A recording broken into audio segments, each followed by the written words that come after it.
Hi, listeners. We want to tell you about a podcast we're really digging. It's called Christopher Kimball's Milk Street Radio. Every week, they travel the world to find the most fascinating stories about food, including children who harvest cod tongues after school in Norway and a detective who tracks down food thieves. And on Milk Street Radio, you can always find the unexpected. The comedian who ranks apples using an elaborate 100-point system, the secret history of grocery stores, and how to eat your way through Italy. They also interview the most beloved names in food like Jacques Pepin, Sola Aweli, Jose Andres, Jet Tila, Ina Garten, Nigella Lawson, and Padma Lakshmi. Plus, co-hosts Christopher Kimball and Sarah Moulton do live calls with listeners and answer their questions about ingredients, techniques, and culinary mysteries. Like, why roasting a leg of lamb made one caller's oven explode? Ever wonder why your bread won't rise or your souffle falls flat? Chris and Sarah have the answers. You'll also hear from a rotating cast of contributors, including Kenji Lopez-Alt, Cheryl Day, Dan Pashman from The Sporkful, and Alex Ainuz, a French guy cooking from YouTube.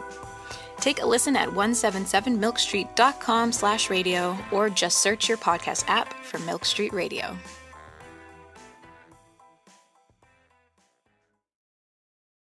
You're listening to Heritage Radio Network.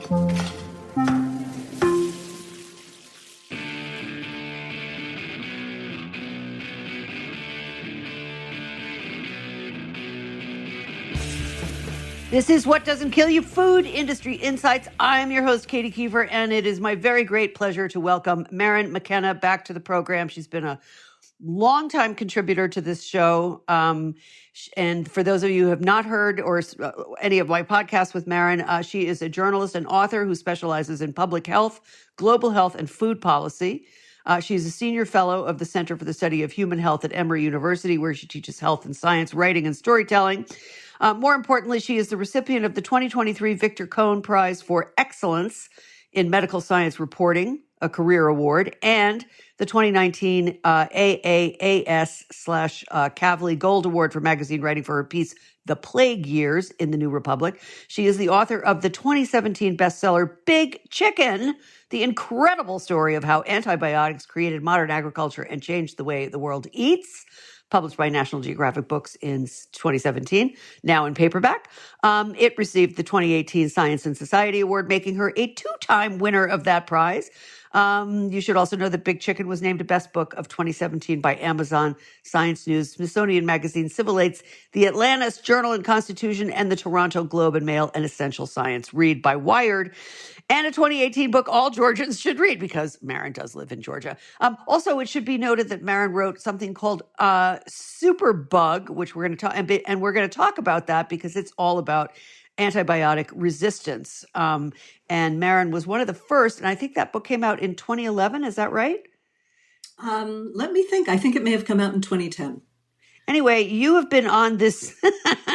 You were one of the very first to raise the alarms.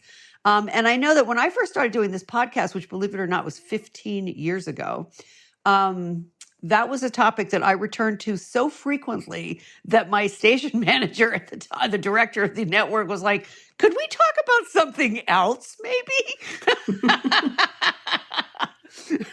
But I mean, it's a hair on fire emergency that has really largely disappeared from the public eye. And there was a time, like right when your book came out, and for a few years after that, when it was, the subject of quite a bit of press. And for example, in 2015, the NIH, National Institute of Health, published a paper entitled The Antibiotic Resistance Crisis. And then what got me going on it again, Maren, was that the World Health Organization, they published a paper in 2023 that stated antimicrobial resistance, also known as AMR, is one of the top global public health and development threats. And it is estimated that bacterial AMR was directly responsible for 1.27 million global deaths in 2019 and contributed to 4.95 million deaths.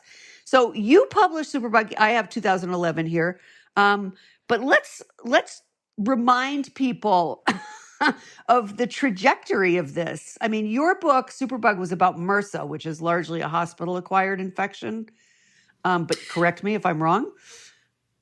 So, Superbug is the story of how antibiotic resistance emerged. And it's told as a sort of narrative history of this one particular organism, Staphylococcus aureus. Most of us call it staph, and how staph gathered to itself a bunch of what we call resistance factors, a bunch of different little snippets of DNA that cause it to protect itself, to turn away the action of antibiotics. And MRSA, as drug-resistant staph, is generally known, even though we no longer use the drug that is indicated by the M in that acronym, and staph is resistant not only to it, but to a bunch of other drugs as well. But the whole point of the story back then was that MRSA was a great example of how we have allowed antibiotic resistance to take us by surprise, because it was always understood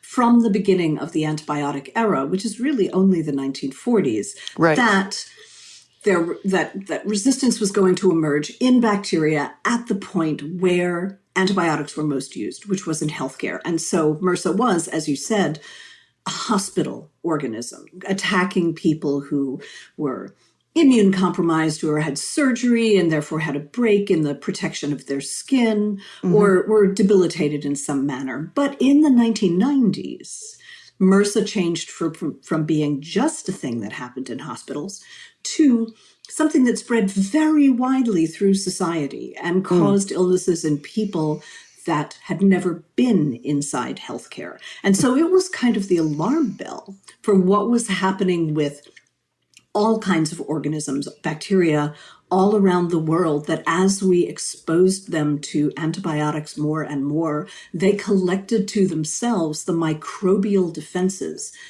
that allowed the bacteria to keep living and made antibiotics much less useful. I mean, people just don't get how serious this is, I don't think, and that's the tragedy of it sort of falling off the mainstream media express there. But it's, as I said, those statistics are breathtaking. And then I remember that about when I started doing the show, or not long afterwards, the Obama administration, because the greatest use of antibiotics, we should say, is not in human healthcare, but in animal husbandry. That's right. It's millions and millions of tons of antibiotics are going into our livestock that we eat to keep them from succumbing to disease in the cramped and disease-laden environments that they inhabit. So during the Obama administration, they attempted to force the FDA to put some sort of strictures in place. They were suggested guidances. Wasn't that what the terminology was? Yeah, it's a really interesting story. I mean, from about the 1970s, the U.S. government, the health agencies, primarily the FDA, attempted to control antibiotic use in animal agriculture, because this overuse of antibiotics in raising animals to make them get fat faster, or to put on muscle weight faster, or to protect them against diseases of crowding, has been going on since the 1950s, since pretty close to the beginning of the antibiotic era. And by the 1970s, just 25 years later, it was already clear that you could link that overuse of antibiotics to antibiotic-resistant bacteria emerging on farms, crossing through the environment, and then making people sick. And from the mid-1970s, there were administrative efforts to control this practice that were never successful, and until the Obama administration, helped by some really interesting moves in both animal agriculture itself and also among the major buyers of meat. There was a sort of interesting things all emerging at the same time in different sectors that started to make it possible for the first time to control animal agriculture's antibiotic use. And that was around the time that we started talking, around the time that your podcast started, was around the time that this concern was emerging and finally kind of getting somewhere. Yeah, except that it didn't really. That was the interesting thing about it, was like there was all this noise about, and the meat industry went bonkers at the thought that they were going to be held accountable for because right up until literally a minute ago, like literally last year, June, I think it was June of last year, it was finally a regulation was passed where medically important antibiotics will require a prescription from a vet. But up until then, you could just pump your creatures as full of antibiotics basically as you wanted to. There was literally no oversight, right? There was a time when antibiotics were freely available in farm stores. I mean, when I was working actually on Superbug, I went and bought a 2-pound bag of amoxicillin. Oh, come on. And it just kind of lived, carefully sealed up. It lived in my closet for a good long time. And so when anyone challenged me about, well, really, how easily available are these, I would whip out the brick of amoxicillin and say, well, actually, let me show you. Yes, you too. So from the last days of the Obama administration, literally January 2017, there were enacted some real changes in what agriculture could do, and that was done via some regulatory changes at the FDA that, as you say, were called guidances. It's important to say that this was not legislation. This was not something that had to go through Congress. And that actually was a deliberate choice on the part of the Obama White House, because it was putting things through Congress back in the 1970s that caused antibiotic policy in the United States to stall, because in 1977, I think it was, powerful congressmen backed by agricultural interests got wind of the changes that the then brand new Carter White House wanted to make, and just put the kibosh on it, kept them from moving for decades. Wow. So the Obama administration said, right, we're not going to try legislation again. We're going to do it administratively. We're going to do it within our own agencies, because we, the executive branch, have the power to do that. But those guidances really, they were just that. It was not, as you said, legislation where people were required to comply.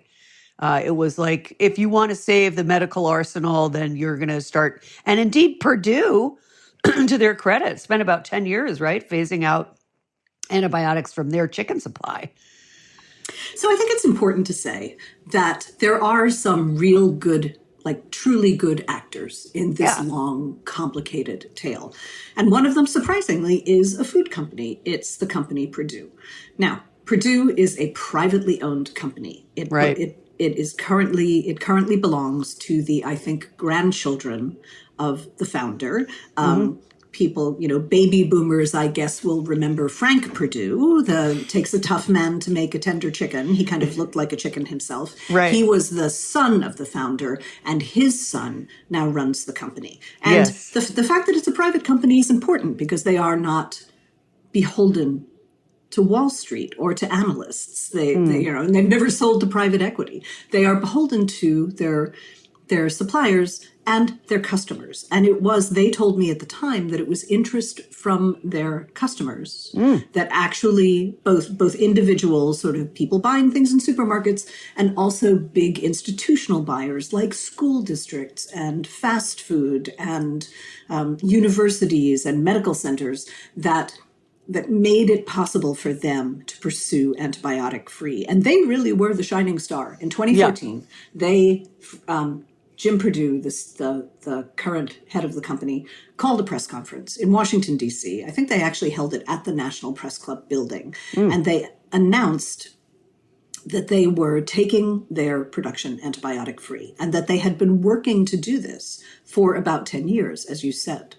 And they have stuck to that. Now at the time, that happened 2014 at around the same time that the Obama administration announced that they were going to take the actions that they finally cemented in 2017 as they were going out the door. So there was a real sudden kind of upwelling of commitment broadly across marketplaces, and a lot of other companies. Most of the chicken companies operating in America followed Purdue's lead. It's important to think about the fact that this is chicken, because chicken, in terms of how we raise meat animals, is a relatively uncomplicated thing to raise. They hatch, you put them in a barn, 42 days later, you take them out of the barn and you slaughter them, and that's that. They don't live very long. Right. They don't move around. They aren't intermingled with like chickens from other houses or other farms. The raising situation of pigs and cattle is much more complicated. They get moved around properties, shipped across the country, and they live much longer. Right. So if you had to start somewhere with trying to do antibiotic control, chicken was a really fortuitous place to start. I'm not going to say that it was easy, but it was easier than trying with either of those other species. And what Purdue did to make this possible, and it remains a really interesting story, but it's a whole strand of the story in my book, Big Chicken, is that they, in order to take antibiotics out of their production, they adopted a whole bunch of other practices that probably Jim Purdue's grandfather or great-grandfather would have recognized. They changed the birds' diets. They put what they call enrichments in the barn to allow the birds to get some exercise. They changed the heating and cooling cycles. They cut windows in the walls of the barn so that they could get some natural light. And as a result of all of those things together, they were able to cut back on the preventive antibiotics. Now, that was not cheap. Right. And though as a private company, they did not have to disclose how much it was costing them, I think they were pretty comfortable in saying, this is a thing we are undertaking because we think it's the right thing to do. The fact that it's not inexpensive to do, I think, is what has caused the reform movements in most of the companies that followed after Purdue to falter to some extent. The best example is Tyson, which is the biggest chicken company, I believe, operating in the United States. And last year, having gone to NAE in at least some of its labels, announced that they were going to sort of tiptoe back into antibiotic use and start using a particular category of antibiotics that are complicated for a whole bunch of ways that I can explain. but the short form of that is that it's a category of antibiotics that have been under discussion during the entire time that people have been attempting to reduce animal antibiotic use. And because Tyson is such a big actor and is a supplier to really big buyers, such as fast food and schools and so forth, the fact that they have backtracked somewhat has rightly, I think, been treated as kind of an alarm bell. Oh, for sure. Well, one thing I read when I was preparing for this was a piece in the NRDC, the Natural Resources Defense Council, which said, as of 2020, the level of antibiotic use in livestock has actually soared since 2017, especially in pigs. And in Europe, where antibiotic stewardship, and this, by the way, for people who haven't followed this quite as obsessively as Marin and I have, the Europeans, and specifically the Danish, and it was called the Danish experiment. Remember that, Marin? For years, they phased out antibiotics in their pork production like lickety-split. And it's been decades since they have actually used antibiotics in their animal husbandry. I don't know about chickens, but certainly in pigs, I do know.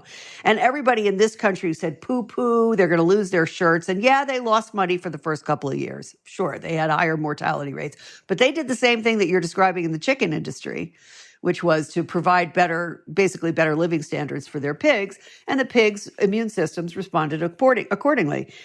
So they produce 75% more livestock on a fraction of the land that we do, and with less than half of the amount of antibiotics, which they use only to treat a sick animal, not for prophylactic, either growth promotion or disease prevention. So what you're saying in your last response, you were saying that it's the cost factor, But if the Europeans have shown that you can do this while taking a small hit up front, the long term, you save money because antibiotics are not cheap in and of themselves, right? So, like, why is there, do you think, this sort of backlash? I mean, Sanderson, another big chicken producer, they never agreed to do it. And I remember the head of that company being quite defiant about it.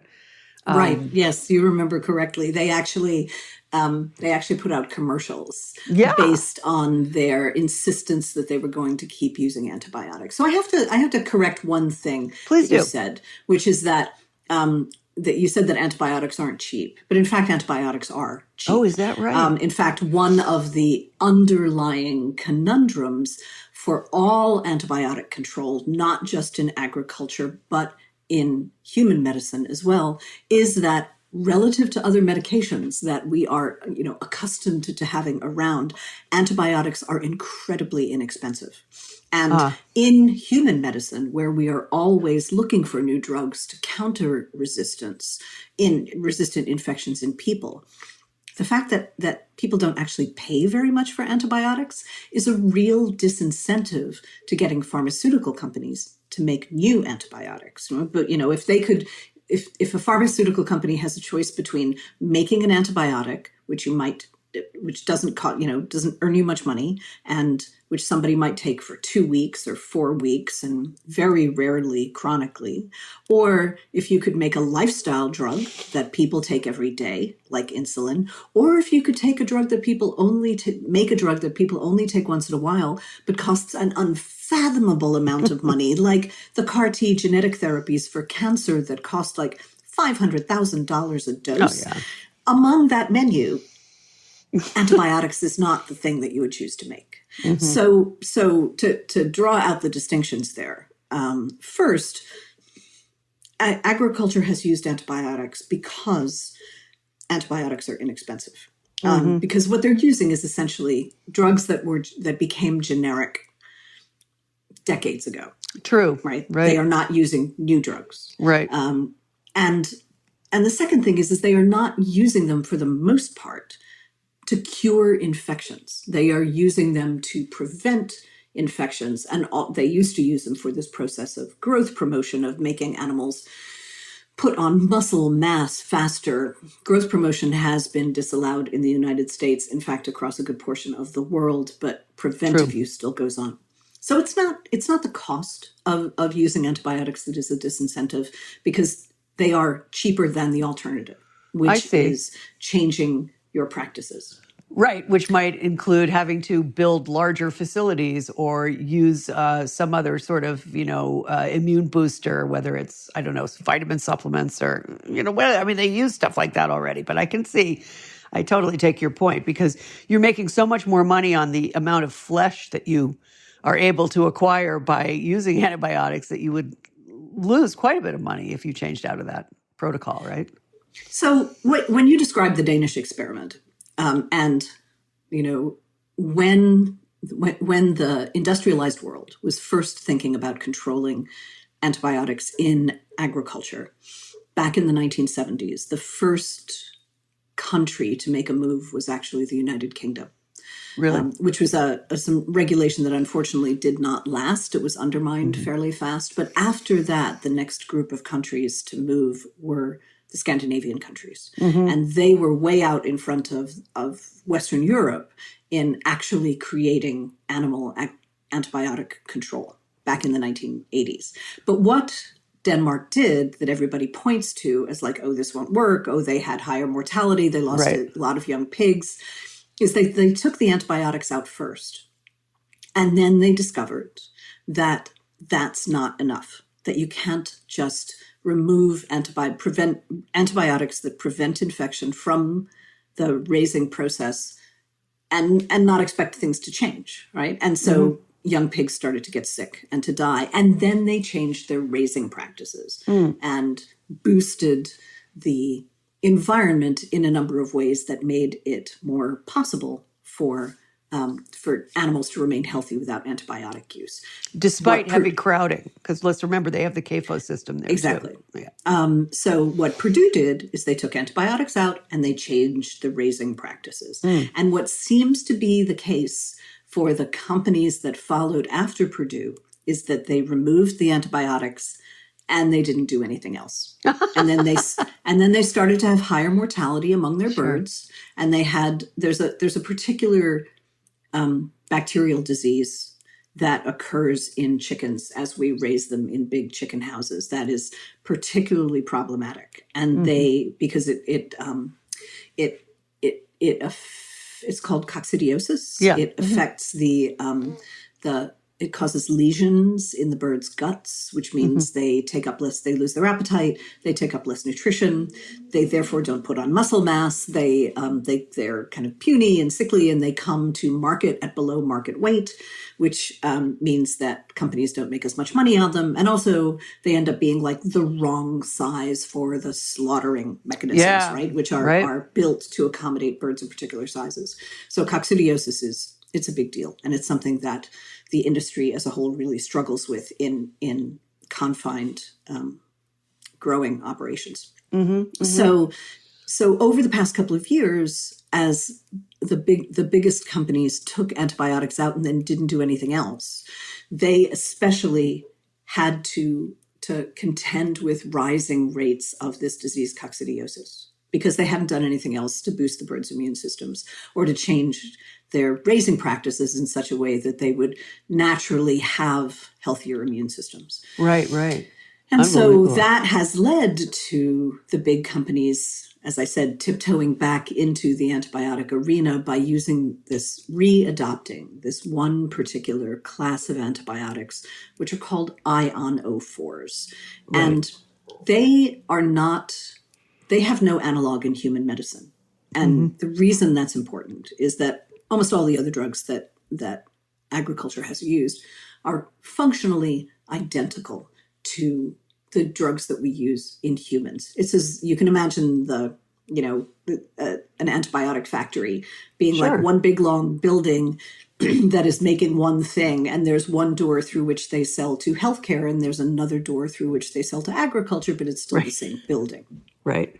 So if we overuse things like streptomycin, penicillin in agriculture, and bacteria adapt to them and develop resistance in that setting, then that resistance is going to be a problem when we use those same drugs, streptomycin and penicillin in my example, in humans, right? That resistance is still going to be in the world.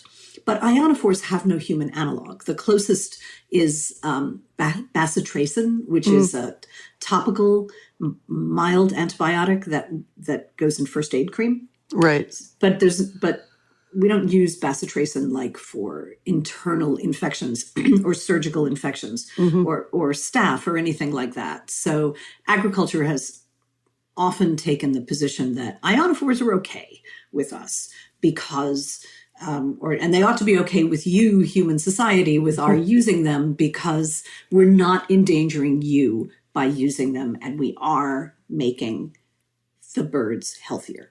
Now, a problem with that, I mean, it's good that the birds are healthier. It's good that they're not suffering. It's, at least, if not good, at least neutrally valuable that they're not creating more resistance potentially. But it does create a more complicated story to tell.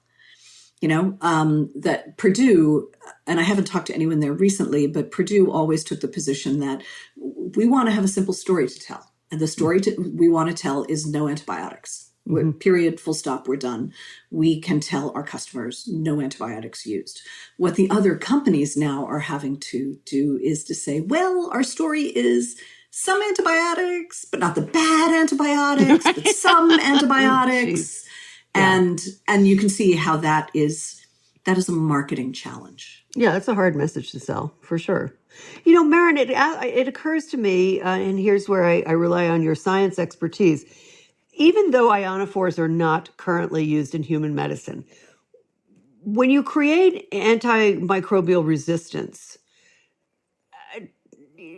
couldn't it be that ionophores will disrupt in the way that any other in other words, I guess what I'm trying to say is like eventually as the way antibiotic resistance evolves with different drugs, I mean, aren't we running a danger of maxing out these ionophores and also creating a new class of antibiotic resistance? So that's a really good question. And it is one of the things that people have been concerned about for quite a while, actually, because ionophores have always been a sticking point. Like back from the point where the European Union created its antibiotic restriction policies in like 1999 and 2005, they gave ionophores a pass, but that decision did not sit well with a number of people in the science world, and here's the reason why. It's basically what you're describing. You can think of resistance factors, the snippets of DNA that get added to a bacterial cell, get picked up by a bacterial cell, that allow the bacteria to defend themselves in various ways against the mechanistic action of antibiotics, the things that antibiotic compounds do.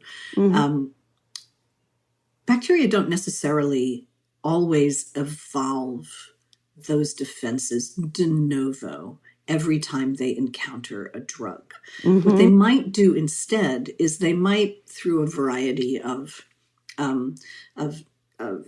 sort of actions that they can take, and all of this makes it sound like they have agency and they're thinking, and they're not, of course, but work with me here.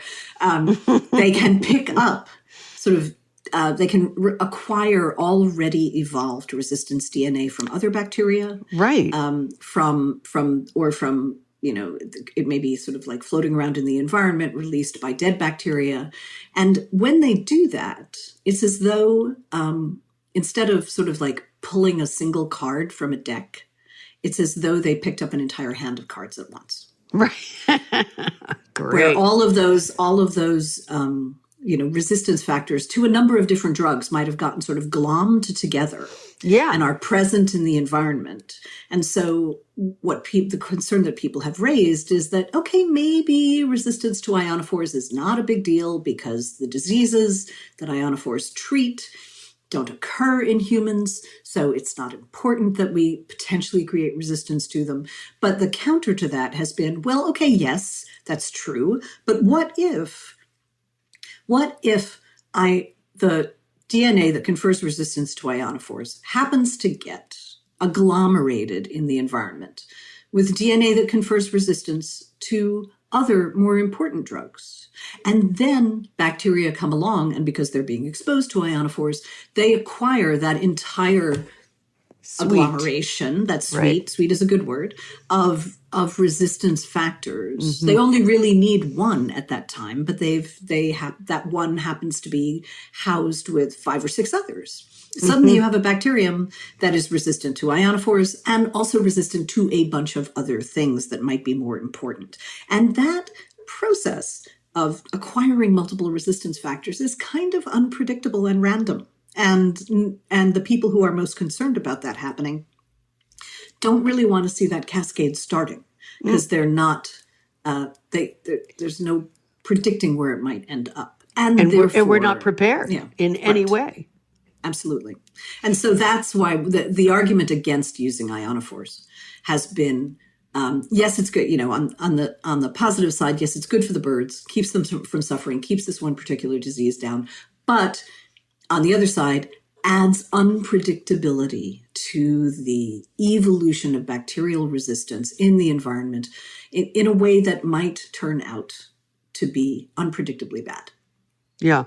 I find it a terrifying prospect. I mean, I've been scared about this for years. That's why I kept doing all those shows about it. Like, who's minding this story here? I mean, not even the companies are minding. You know what I mean? It's like there's just the unholy rush to profit.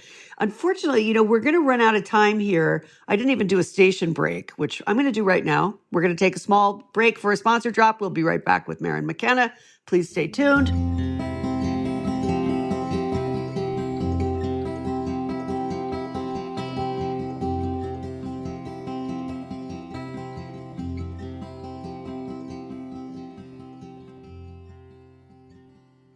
And now we're back with Maren McKenna, and we're almost out of time. So we were going to do a whole segment on the bird flu. And I think we're going to have to postpone that to another event. So I'll be talking to you after the show about another date for you, Ms. Maren. But one last question about antibiotic resistance. And I have read things that lead me to believe that climate disruption, climate change, however you want to characterize it, also has a role to play in antibiotic resistance. And I wondered if you could, discuss that for a second before we say goodbye. So I think that's a really legitimate question to ask, and I know that people are concerned about it. And it's a question of again, how much more unpredictability are we going to allow to enter this process, right? So climate change does not just mean that things are necessarily getting warmer. Right. Climate change means that climate zones are shifting, that weather is getting unpredictable, that whatever weather or heat or cold that we have, everything's getting more, right? Yeah, absolutely. Like what used to be rains are now storms. What used to be, hurricanes are now tornadoes or cyclones. And so all of those extremes, it is expected, are going to affect the bacterial world as well. Maybe ambient temperatures will rise such that they are more friendly to proliferations of bacteria. Maybe changes in ambient humidity make it harder to raise animals because you're changing the conditions in which they're breathing and living in litter or in the things that the conditions in feedlots. It's not necessarily that climate change is going to directly make resistance DNA within bacteria worse or more dangerous or more virulent, but that it may create conditions, a variety of conditions, that make it more challenging to raise meat animals, such that producers might need to turn to more crutches, such as antibiotics, in order to protect against the new conditions. Wow. I mean, I'm rarely speechless, but I am now. I mean, everything is being affected by, I don't call it climate change anymore. I call it disruption. And it's just extraordinary to me to watch how we all pretend that nothing is happening, even while the natural world around us is going haywire. And you just described what it is. But the idea that we're not going to see new diseases emerge because of change in temperatures and humidities, as you suggested. I mean, there's a whole raft of terrifying possibilities that open up with the sort of change in temperatures and humidities that we're seeing around the world right now. I don't know. What do you tell your students? I am very sympathetic to the world that they're growing up in. I say nothing but my apologies. I mean, I have a 28-year-old kid, right?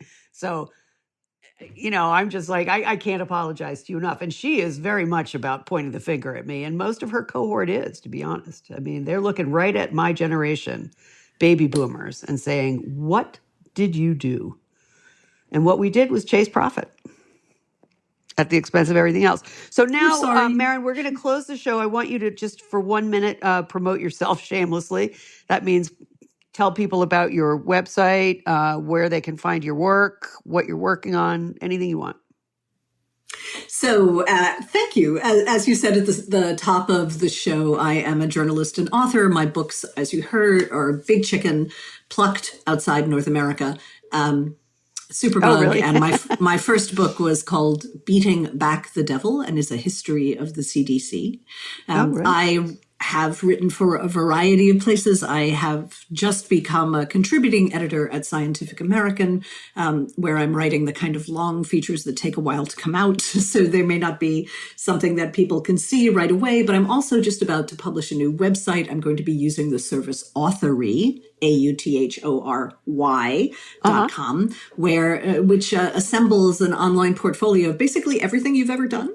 And, wow, that's great. And so people should be able to go to that and search for me and find all my past stories on all kinds of scary things. Yeah, well, I mean, just Maren sent me a series of 3 pieces that she wrote for Wired, I guess earlier this year and late last year about the highly pathogenic avian influenza, also known as, well, the current strain, H5N1. Anyway, it was a really interesting suite of articles I read with great interest and that we'll be discussing in your next appearance. So with that, I will say goodbye. Thanks, as always, to our sponsors for supporting this radio platform. Thanks so much for your time today, Maren, and don't hang up just yet. And thanks to my engineer. And we'll see you next week, folks. Appreciate you tuning in. So long for now.